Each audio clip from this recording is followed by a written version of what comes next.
I'm in Oslo, Norway for the World Year of Physics, but now I'm studying some of the history and culture of this great country.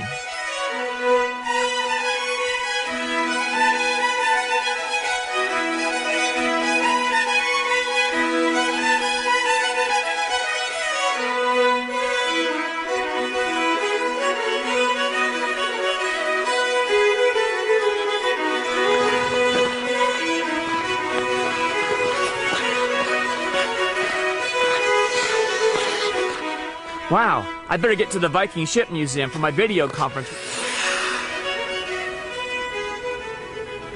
I've got to hand it to the Vikings. How they found their way across the Atlantic Ocean without maps is amazing. Well, they didn't have maps like ours, but they were pretty sophisticated navigators. Hi, Dr. D. I was beginning to wonder if you were going to find the museum. Well, it's easy to get distracted when you're doing research. And soon I'll be going to Ondanus about the Arctic Circle to see the Northern Lights. Dr. D, isn't the Alomar LiDAR Observatory in Ondanus? Yes, but how do you know about the observatory in Ondanus? Ula and Nina, some of our fellow geocachers, live there, and they also happen to be members of the NASA Sci-Files Kids Club. That's cool. If you send me their coordinates, I can meet them. Speaking of coordinates, as I mentioned in my email, I have some questions about the history of navigation. Where do you want to start? Didn't the Vikings discover America about 1000 AD, long before Columbus? That's right. The Vikings were excellent navigators and shipbuilders. This Viking ship, made of oak, is called the Oseberg. It is 22 meters long and was likely the burial ship of a Viking queen. The Gokstad was probably built around 890 AD. In addition to sails, it also had 16 pairs of oars.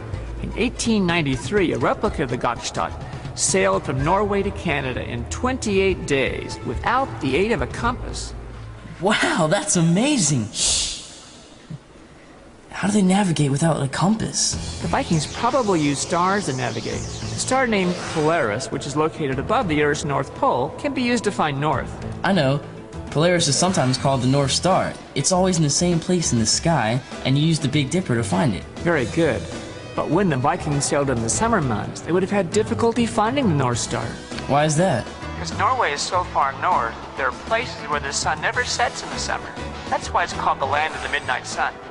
Even in southern Norway, it doesn't get really dark at night. Dr. D, how would they navigate without a compass or the use of the stars? Lots of ways. For example, they relied upon landmarks. They used ocean currents, prevailing winds, and swells, and they observed the migrations of birds and whales to find their way.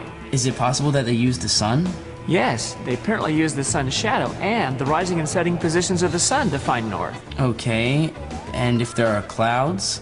Some people think they used a sunstone to locate the rising or setting sun when there were clouds on the horizon. I have a piece right here. How does it work? It's called Iceland spar. Put a dot on top and look through it, you'll see two dots. You rotate it until both dots are equally dark, then the crystal points toward the sun. That's pretty ingenious. Of course, they would have loved modern navigational technology like this sextant, a seagoing clock, or especially a GPS. Our GPS, however, is causing us some problems. What do you mean? It's giving us lots of random coordinates, even when we're not moving. Interesting. It makes it hard to find a cache. I have a friend at NASA Langley Research Center who works a lot with global positioning systems. I'll email you his information. I'm sure he can help you. Until then, I can tell you where to get a good sunstone. Thanks, Dr. D. But after I finish my research, I think I'll just give him a call. What about this one? If we were putting Jacob's bike in our cache, I'd say great. Remember, we have to hide this when we're finished. Plus, I'll never get that on the plane. I wonder what my profit margin would be for these plastic containers in a yard sale. Note to self. Investigate long-term investment potential in plastics. Did you read Bianca and Jacob's Get Up and Go sheets? Yes, and we still need to learn about how satellites and GPS work if we want to complete our assignment. Dr. D mentioned talking to a friend of his at NASA. Yes, maybe we can meet him after we finish making our geocache. And finding supplies for your camping trip. By the way, how is it possible that you get to go on a camping trip to Colorado? Isn't that expensive? These, Catherine, are the benefits of being on the board of a high-profile financial institution. You're a member of the board? Well, no, my mom is. She's taking me camping after our meetings. I'll tell you all the details when you take me to the airport. I can't take you to the airport. I can't drive yet. Oh, right. Note to self. Also, investigate investment opportunities in transportation companies. So what's up?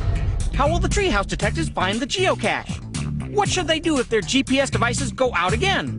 Find out in the next exciting chapter of The Case of the Technical Knockout.